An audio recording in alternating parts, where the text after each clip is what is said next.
1996 में जब महाराष्ट्र में शिवसेना बीजेपी की सरकार थी,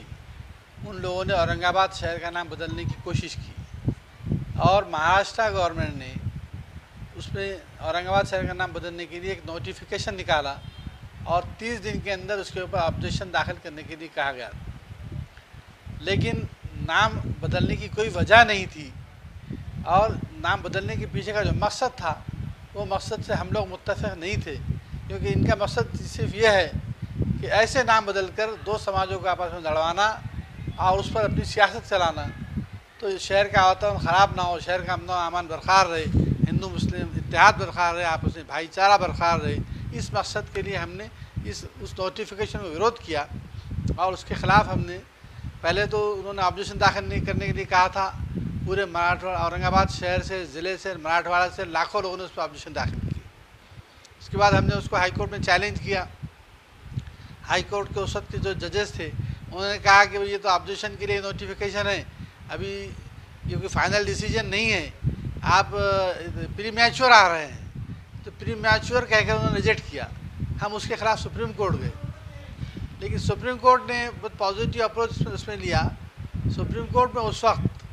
हमारे वकील एडवोकेट कपिल सिब्बल और एडवोकेट खमरुद्दीन थे और उनके वकील गवर्नमेंट ऑफ महाराष्ट्र के वकील, इस वक्त के महाराष्ट्र इंडिया के सबसे बड़े वकील हरीश साळवे थे। सुप्रीम कोर्ट ने सरकारी वकील से पूछा, क्या तुम्हारी गवर्नमेंट को कोई डेवलपमेंट का काम बचा नहीं है जो सिर्फ शहरों के नाम बदल रहे हैं? तो आप लोग अच्छे डेवलपमेंट के काम करो, अच्छे काम करो और शहरों के नाम बदलने का इतना ही शौक़ है तो एक नया शहर बसाओ और उसको नाम दो, ऐसा सुप्रीम कोर्ट ने कहा और उन्होंने स्टे ग्रांट कर फाइल क्लोज की। उसके बाद ये हुआ कि गवर्नमेंट बदली और जब फाइनल स्टेज पर फाइनल हियरिंग के लिए मैटर आया तो गवर्नमेंट ऑफ महाराष्ट्र ने नोटिफिकेशन विड्रा कर सुप्रीम कोर्ट को इन्फॉर्म कर दिया कि हमने नोटिफिकेशन विड्रा कर लिया है। क्योंकि नोटिफिकेशन विड्रा कर लिया इसलिए एक मानो उसमें हमारी जीत होगी, फैसला होगा, उसमें मोहर लग गई और वो मसला ख़त्म हुआ। लेकिन अभी हाल में ऐसा चल रहा, अखबारों में पढ़ने मिल रहा है कि फिर से ऐसी कोई हलचल, ऐसी कोशिश होने वाली है, मीडिया के ज़रिए हम सुन रहे हैं। तो मैं ये कहना चाहता हूँ कि आज पूरे हिंदुस्तान की हालत ये है, लाखों शेतकरी आत्महत्याएं कर रहे हैं,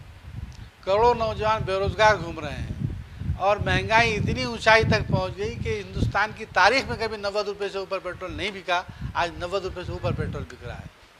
और उससे भी बुरी बात यह है कि रुपये की गिरावट इंटरनेशनल मार्केट में इतनी ज़्यादा आ गई कि जो 50-70 साल में रुपया कभी इतने लोएस्ट स्कोर को नहीं पहुंचा।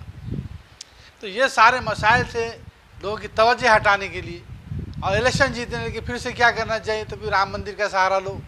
मुसलमानों के मज़हब में मुदाखलत करो, राम मंदिर की मस्जिद की बात करो, राम मंदिर की बात करो और कुछ नहीं हुआ तो शहरों के नाम बदलो। शहरों के नाम बदल देना कोई अच्छी बात नहीं है, क्योंकि किसी भी शहर का नाम ये उस शहर के कल्चर से जुड़ा होता है और इस मुल्क के क़ानून ने कल्चरल हेरिटेज के प्रोटेक्शन का वादा किया है। और ख़ासतौर से औरंगाबाद जैसा शहर, इलाहाबाद जैसा शहर, ये तो कंपोजिट कल्चर की निशानी है और सुप्रीम कोर्ट ने कहा कि कंपोजिट कल्चर का प्रोटेक्शन किया जाना चाहिए और हमको सुप्रीम कोर्ट ने इसी बेस पे स्टे दिया कि ये it is a part of culture, composite culture. तो आज ये कुछ जो हो रहा है ये सिर्फ़ और सिर्फ लोगों को लड़वाना और अपनी सियासी जो है दुकानें चलाना, इस मकसद के लिए शहरों का नाम बदलने की मुहिम चल रही, मैं इसकी मुखालफत करता हूँ। और अगर गवर्नमेंट ऑफ महाराष्ट्र ने ऐसी की कोशिश की शहर का नाम बदलने की तो हम उसके ख़िलाफ़ सुप्रीम कोर्ट जाएंगे, क्योंकि एक मसला, एक ही पार्टी और एक ही विषय पर अगर जो मसला सुप्रीम कोर्ट में फाइनल हो जाता है